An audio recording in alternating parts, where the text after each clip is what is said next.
열왕기상 3장 1절에서 3절입니다.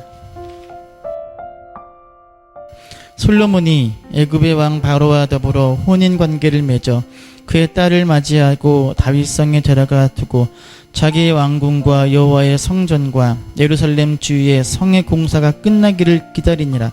그때까지 여호와의 이름을 위하여 성전을 아직 건축하지 아니하였으므로 백성들이 산당에서 제사하며 솔로몬이 여호와를 사랑하고 그의 아버지 다윗의 법도를 행하였으나 산당에서 제사하며 분향하더라. 아멘. 우리 역사님과 인사합시다. 사랑합니다. 축복합니다.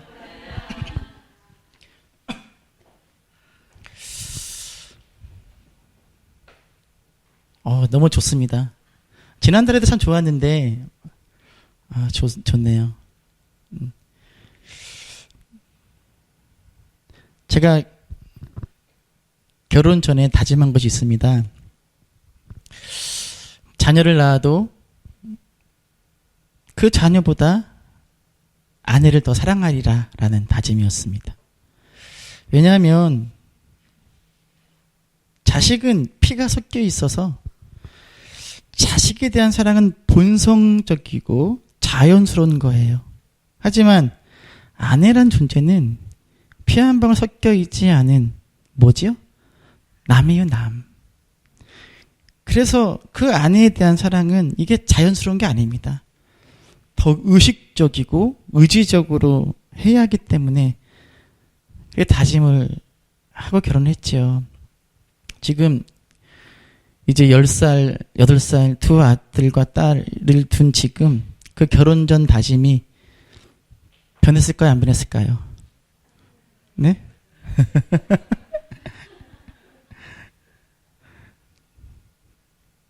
제가 가끔 아들한테 그래요. 아들한테 사나 내가 이 세상에서 누굴 제일 사랑하는지 알아?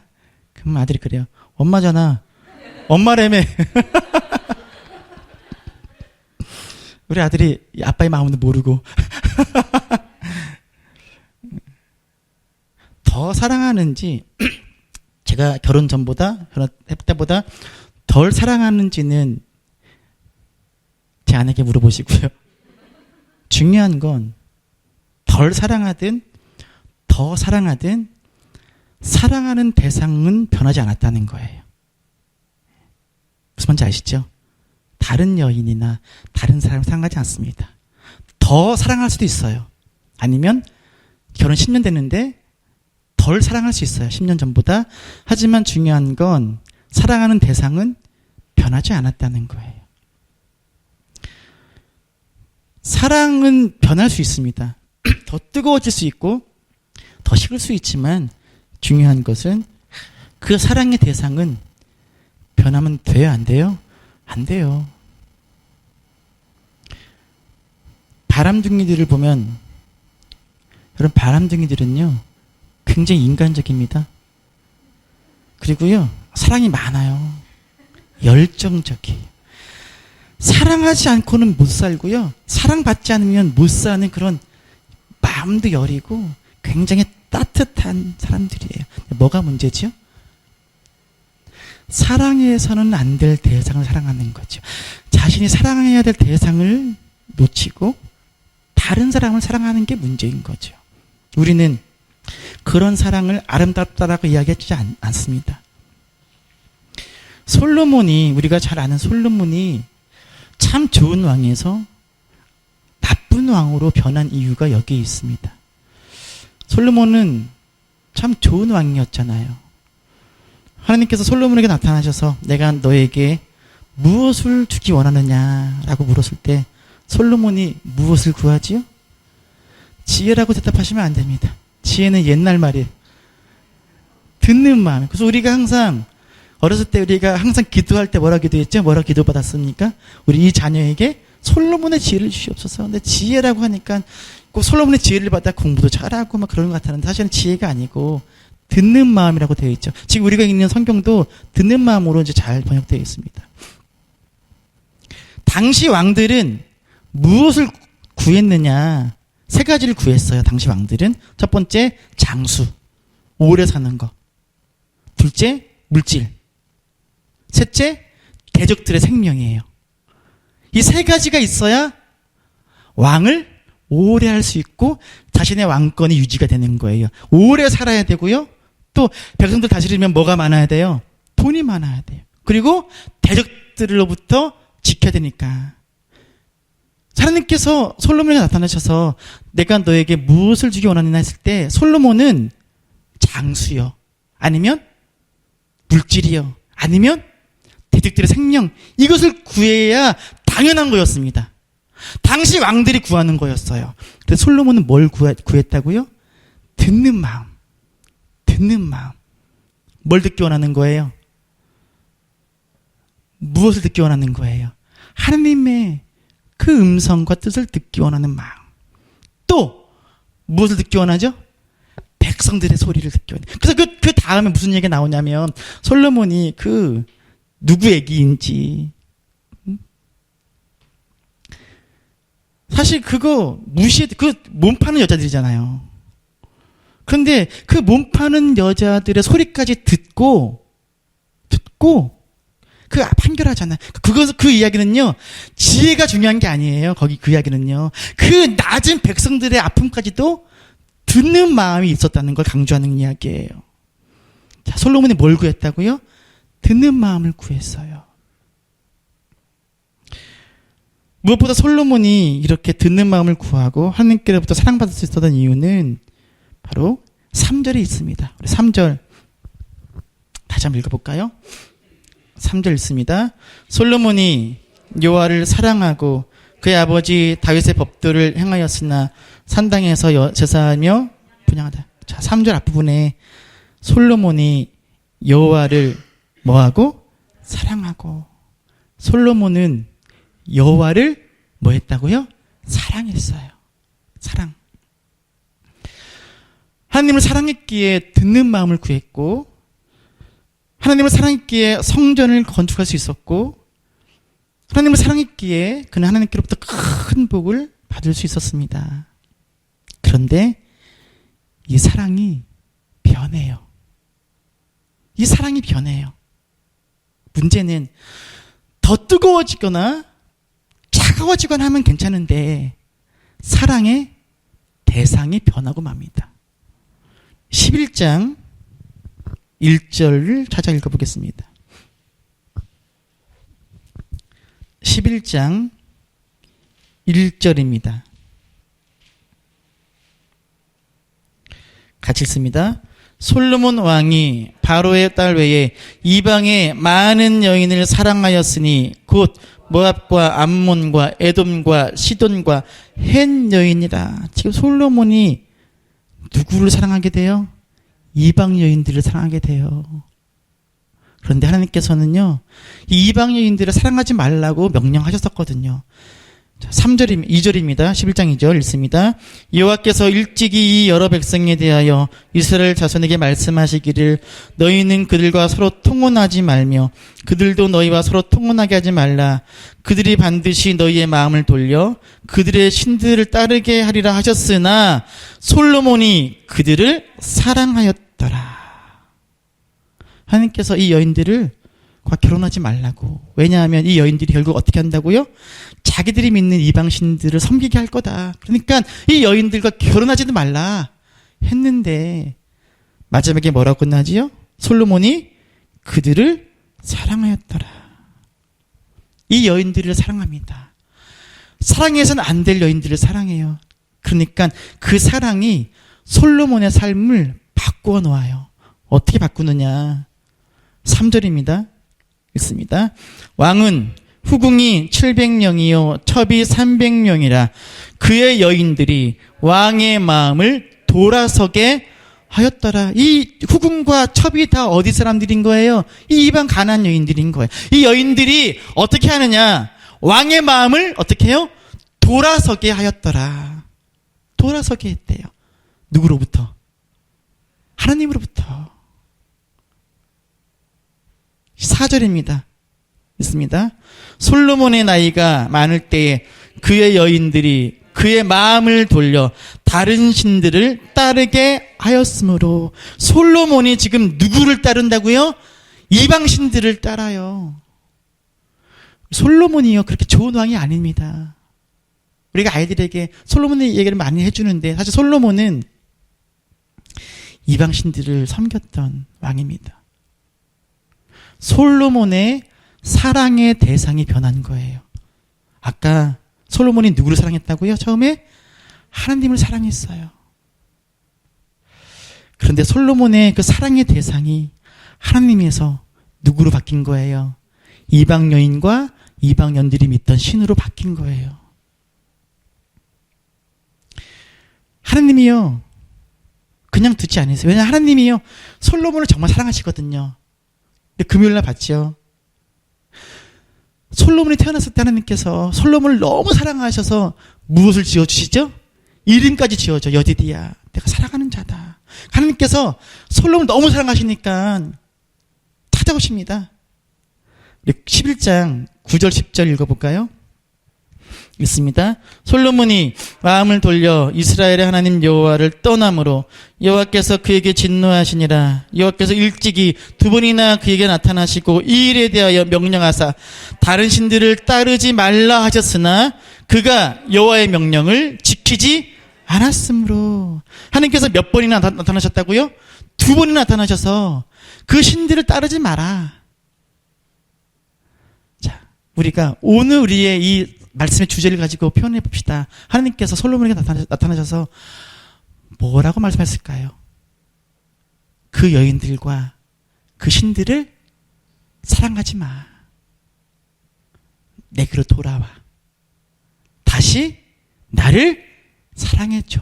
그래서 이 9절과 10절은 마치 여인이 그 다른 여인을 사랑하는 남편에게 다시 돌아오라라는 간절한 부탁과 같아요.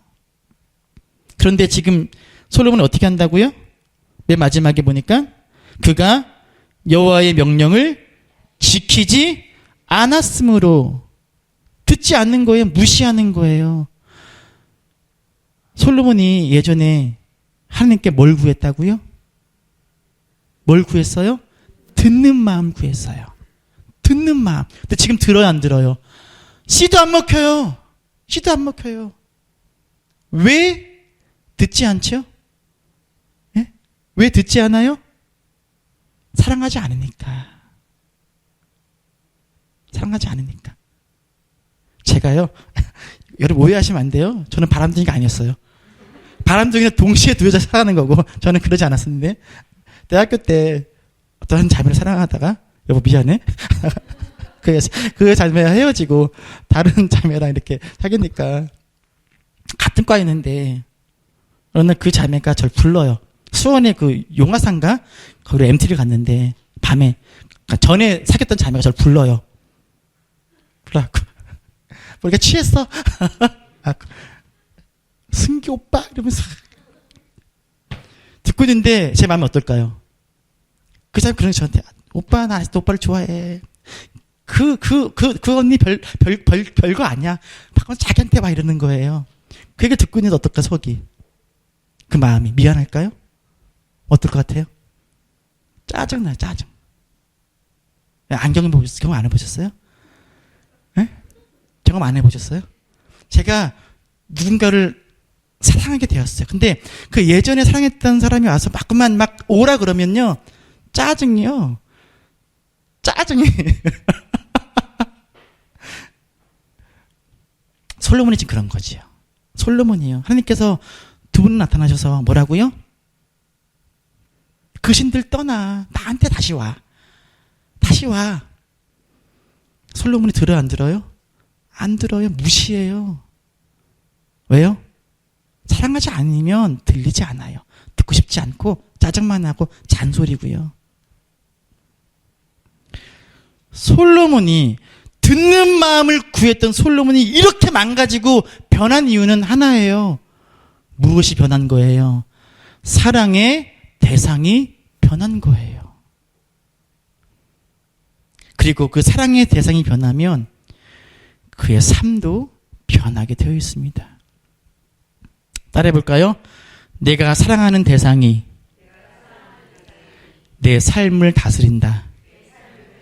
다시 한번. 내가 사랑하는 대상이 내 삶을 다스린다. 무엇을 사랑하느냐에 따라 그 사랑하는 대상이 나를 다스리게 되어 있습니다. 돈을 사랑하는 사람은요, 돈이 그 사람을 다스리게 되어 있어요. 자식을 사랑하면 자식이 그 삶을 다스리게 되어 있습니다. 쾌락을 사랑하면 그 쾌락에 매여 살게 되어 있습니다. 명예를 사랑하면, 권력을 사랑하면 그 명예와 권력에 무릎 꿇고 살게 되어 있습니다. 일을 사랑하면 그 일이 오히려 내 삶을 다스리게 되어 있습니다. 하나님을 사랑하면, 이게 안 맞네요. 하나님을 사랑하면 하나님이 내 삶을 다스리게 되어 있습니다. 이건 어쩔 수 없는 우리의 삶의 원리예요. 하나님께서 끊임없이 나 여호와만을 사랑하라고 말씀하신 이유가 바로 여기에 있어요. 내가 사랑하는 대상이 내 삶을 다스리기 때문에 그렇습니다. 여호와를 사랑하라고 하는 이유는 여호와께서 우리의 삶을 다스리기를 원하시는 거예요. 그래서 하나님은 때로 우리가 하나님보다 더 사랑하는 것들을 빼앗아 가실 때가 있어요. 내 하나님보다 더 귀하게 여기는 것들, 그래서 내 삶을 다스리게 하는 것들을 하나님께서 빼앗아 갈 때가 있어요. 왜요? 네? 그렇게 해서라도 다시 하나님에 대한 사랑을 회복하고 다시 하나님께서 그의 삶을 다스리게 하시기 위한 방법이시죠. 예전에 말씀드렸던 이한상이라는 사람이 있어요. 이한상. 국민일보에 실렸었는데 이한상 누군지 아세요? 1995년에 서초동 삼풍백화점이 무너졌을 때 그 삼풍백화점 사장이었던 사람입니다. 그 당시 나이가 33. 33에 그 삼풍백화점 사장이니 얼마나 많은 부와 명예를 가진 사람입니까? 그런데 삼풍백화점 붕괴 후에 그의 삶은 완전히 나락으로 떨어지죠. 그리고 20여 년이 지난 지금 그분이 어디에서 무엇을 하시느냐? 자비랑 선교사가 되어서 몽골에서 사역을 하고 계십니다. 근데 그분이 국민일보 인터뷰에서 이렇게 이야기를 해요. 이분이 고등학교 때부터 교회를 나갔지만 신앙의 사람은 아니었다는 거예요. 왜냐하면 하나님보다 더 사랑할 것이 더 많았다는 거예요. 너무 많았다는 거예요. 돈이 너무 많았다는 거예요. 하고 싶은 게 너무 많았다는 거예요. 하나님은 자신의 사랑의 대상이 되지 않았다는 거예요. 그냥 몸만 다닐 뿐 하나님을 사랑하지 않았다는 거죠. 그런데 하나님께서 상품백화점 사건을 통해서 모든 것을 빼앗아 가시고, 이분 말로는 옷 한 벌, 숟가락 하나 남지 않을 만큼 하나님께서 다 가져가시고 난 후에 감옥에서 수감 생활을 하는데 마음의 평안을 찾기 위해서 손에 잡히는 대로 다 읽기 시작하는 거예요. 그 중에 하나가 성경책이었다는 거죠. 독방에 있는데 조명이 어두워서 성경책을 가까이 눈에 대고 읽고 있는데 어느 날 요한복음 21장 5절 말씀이 이분의 가슴을 때리더라는 거예요. 요한의 아들 시몬아, 너가 나를 더 뭐하느냐? 사랑하느냐? 라니 세 번의 예수님의 질문이 이한상 씨의 가슴을 때리더라는 거예요. 그래서 이분이 그 자리에서 눈물을 흘리며, 그렇습니다 하나님, 내가 사랑하지 못했지만 지금까지 하나님, 내가 하나님을 사랑하겠습니다 라고 결단하고, 출소 후에는 아버지 임종도 지키지 못하면서까지 몽골 선교사로 나가서 그 빚을 갚고 구원을 위해서 헌신하고 있다는 기사를 읽었습니다. 여러분, 물어볼게요. 이한상이라는 이분 행복한 분이에요? 불행한 분이에요? 행복해요? 불행해요? 물론 늦게라도 그렇게 해서라도 돌아온 것을 볼 때는 행복한 사람이겠지만 사실은 불행한 사람이지요. 자신에게 주신 물질을 가지고 하나님을 위해서 정말 큰 일을 할 수 있었잖아요.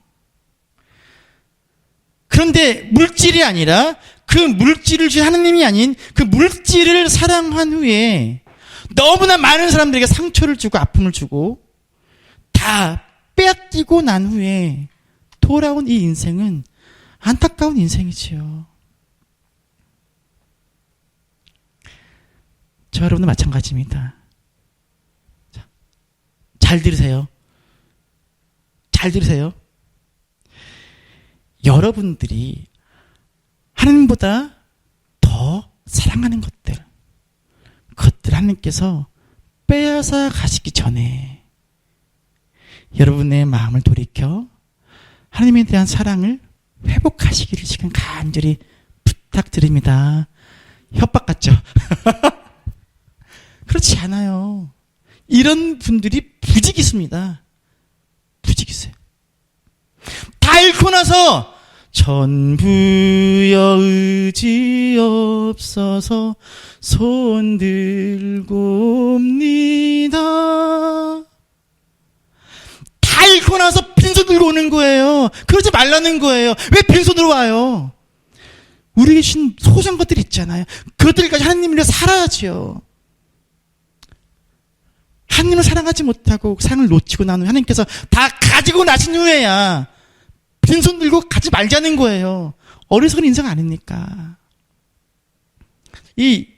이분은 그래도 복 받은 거예요.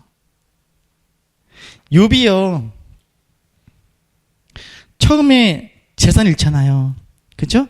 그 다음에는 아들 7과 딸 3을 한꺼번에 다 잃습니다. 그때 욥이 어떻게 반응하죠? 욥이 말합니다. 이 모든 일에 욥이 범죄하지 아니하고 하나님을 향하여 어리석게 원망하지 아니하더라. 욥이 뭐 하지 않았다고요? 하나님을 원망하지 않아요. 그의 재산과 그의 종들과 그의 가족을 다 빼앗아 가도 욥이 뭐 하지 않았어요? 원망하지 않았어요.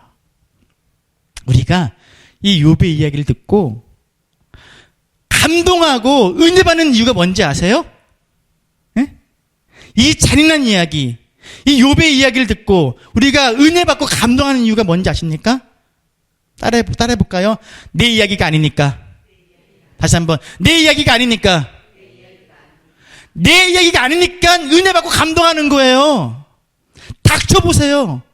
이리 닥쳐보세요.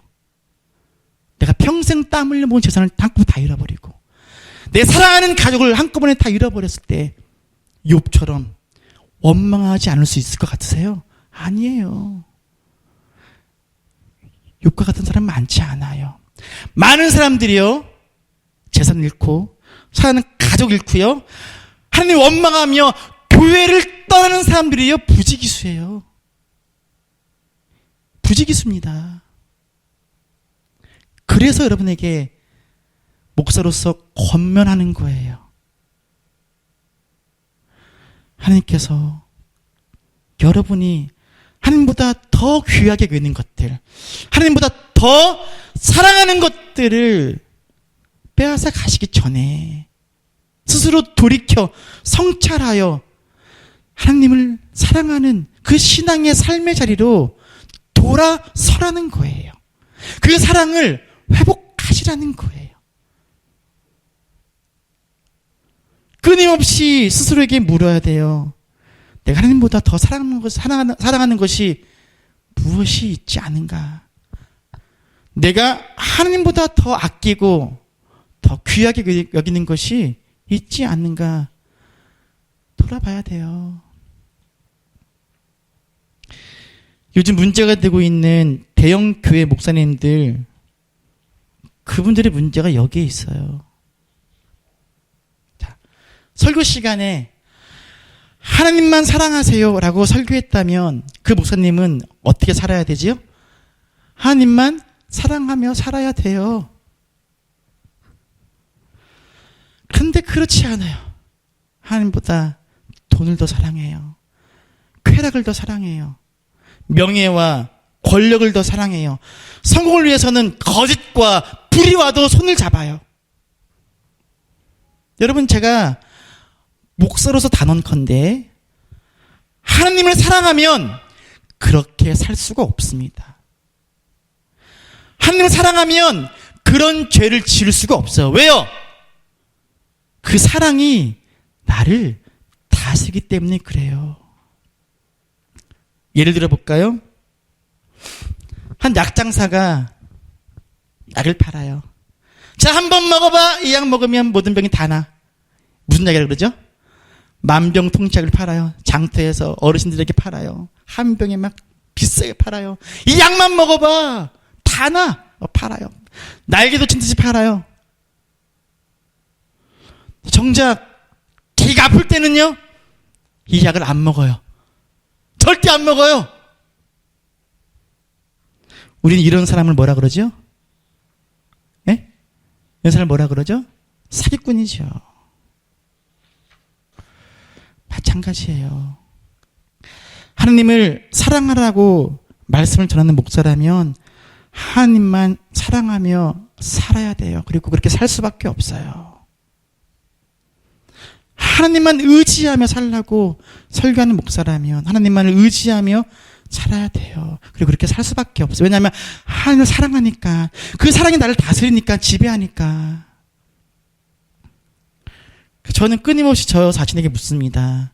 제가 하나님만을 사랑하는지, 내 안에 하나님보다 더 사랑하는 것이 혹시 있지 않은지, 내가 사랑해야 될 대상이 변하지 않았는지,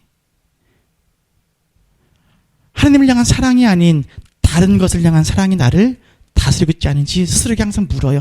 왜냐하면 하나님이 저를 목사로 부르신 것이지 하나님 팔아서 잘 먹고 잘 살라는 사기꾼으로 부르신 게 아니거든요.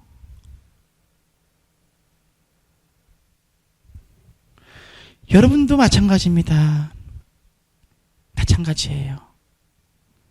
베드로에게 던졌던 주님의 질문이, 3분 백화점 그 사장에게 주셨던 질문이 지금 이 자리에서 여러분에게도 주어지고 있습니다. 제가 예수님 대신해서 여러분께 물어볼게요. 잘 들어보세요. 이 질문을. 너가 나를 더 사랑하느냐? 너가 나를 더 사랑하느냐? 혹시 너 안에, 너의 삶에 나보다 더 사랑하는 것이 있지 않느냐? 혹시 나를 향한 사랑이 아니라 다른 것들을 향한 사랑이 너를 다스리고 있지 않느냐? 주님이 물으십니다. 뭐라고 답하시겠습니까? 주님 다 아실 텐데, 아시면서 물으실 텐데. 여러분, 세상을 사랑하지 마시고 우리가 사랑해야 될 오직 한 분, 여호와를 사랑하는 여러분 되시기를 시간 간절히 축원합니다. 요한 사도는 요한일서 2장 15절에서 이렇게 이야기해요. 이 세상에 있는 것들을 사랑하지 말라. 누구든지 세상을 사랑하면 아버지의 사랑이 그 안에 있지 아니하니라. 세상에 대한 사랑과 아버지에 대한 사랑은 함께할 수 없다는 거예요. 사랑의 대상은 오직 하나밖에 없다는 거예요. 여보, 나 당신 사랑해. 그런데 김마담도 사랑해. 이거는 가능하지 않다는 거예요. 주님도 사랑하고 이것도 사랑하는 건 있을 수 없다는 거예요. 사랑에 대해서 오직 한 분 하나님밖에 없습니다. 그리고 그 사랑의 대상이신 주님이 우리의 삶을 다스리셔야 우리는 성도답게 살 수 있습니다. 사랑하는 서문학교 여러분, 하나님보다 물질을 더 사랑하지 마시고 그 물질의 근원 되시는 하나님을 사랑하시기를 이 시간 간절히 축원합니다. 하나님보다 자녀를 더 사랑하지 마시고 그 자녀를 나에게 선물로 허락하신 우리들의 아이들의 인생을 책임지실 하나님을 사랑하시기를 바랍니다. 내가 하는 일, 내 사업을 더 사랑하지 마시고 그 일, 그 사업을 감당케 하시는 하나님을 사랑하시기를 바랍니다. 그 무엇이 되었든지 간에 하나님을 사랑하시고 그 사랑이 변하지 마시기를 간절히 축원합니다. 더 깊어지고 더 넓어지고 더 높아져서 그 하나님을 향한 사랑이 우리의 삶을 다스리는 복된 삶을 사시기를 간절히 축원합니다. 우리 마음을 다해서 마음을 담아 고백해 봅시다. 자, 따라서 하나님 사랑합니다. 하나님 사랑합니다.